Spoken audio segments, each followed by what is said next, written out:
Ito yung Barangay Buenavista. Dito yung itatayo yung Irosin Hospital, Provincial Hospital ng Irosin. Dito itatayo. Titingnan natin kung meron na bang pinagbago. Madadaanan natin yon dito sa bayan ng Buenavista, Irosin. Kita nyo naman yung bundok na yan, oh. Napakaganda, oh.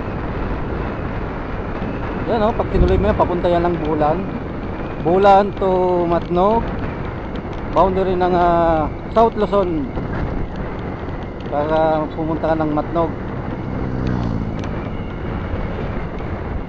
Man, oh, napakaganda talaga, oh. Makulimlim lang talaga ang panahon.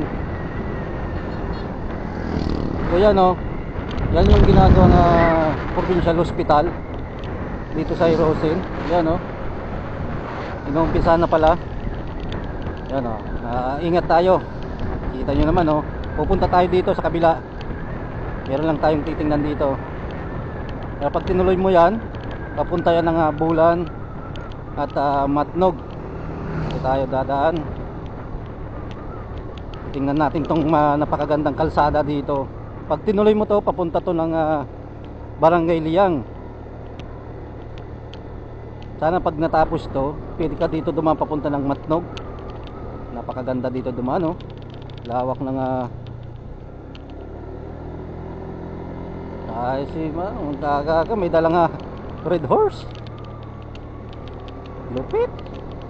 Almusal. To, napakaganda. Pwede ka dito mag-exercise. Napakaganda dito mag-jogging, oh. Talagang nakikita mo yung mga kapunuan dito, oh. Mga punong kahoy, oh. Yan, oh, napakaganda, oh. Talagang mo dito yung pinaka-preskong hangin, fresh na fresh. Yan, oh. Napakaganda. Ito lang naman yung kalsada papuntang Barangay Liang. Pag natapos to, kaganda nito, oh. Pero hindi naman tayo tutuloy, hanggang dito lang tayo. Kasi titingnan natin yung ganda ng tanawin dito, oh. Nakita nyo naman, oh. Ganda pala dito, oh. Kaya pwede dito dumaan yung mga trekking kung pupunta ka ng Matnog. Parang ito na yung gagawing bypass road papunta ng Matnog. Pag natapos to, napakaganda. Saka napakalapit. Hindi ka na dadaan dun sa may 3 layon, sa may papuntang Bulan, sa may crossing, sa may Tracy, Barangay Tracy, mga Bulan. Pag ito natapos, napakalapit dito papunta ng Matnog. Kita nyo naman, oh.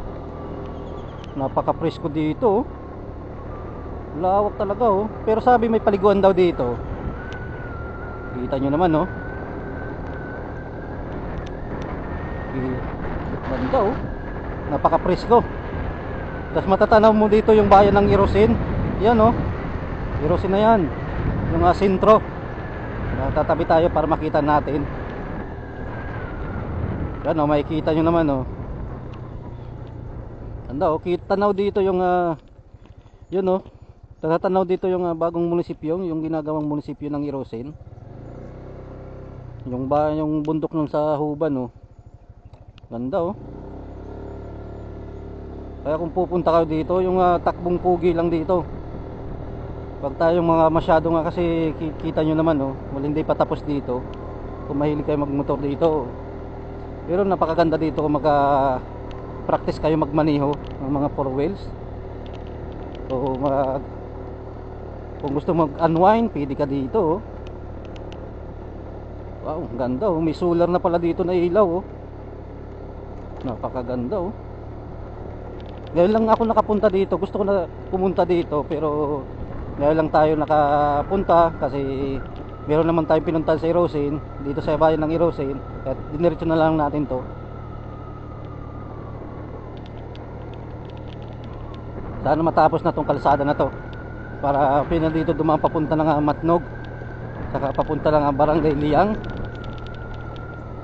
Kasi yung Barangay Liang, iikot ka pa doon sa papuntang Matnog, yung pinaka kalsada nila. Sana tapos na to, oh. May kalsada pa, oh.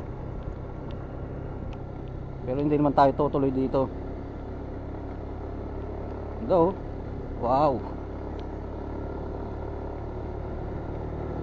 Swerte dito na meron ng bahay. Darating yung panahon, maraming bahay dito na tatayo. Kasi napakalawak ng kalsada. Pero sa ngayon wala pa. Ito nyo naman, no. Tsaka ipapakita ko sa inyo yung pabalik nito. Tingnan natin yung magandang tanawin dito. Ayan, no. Napakaganda. Lawak ng kalsada.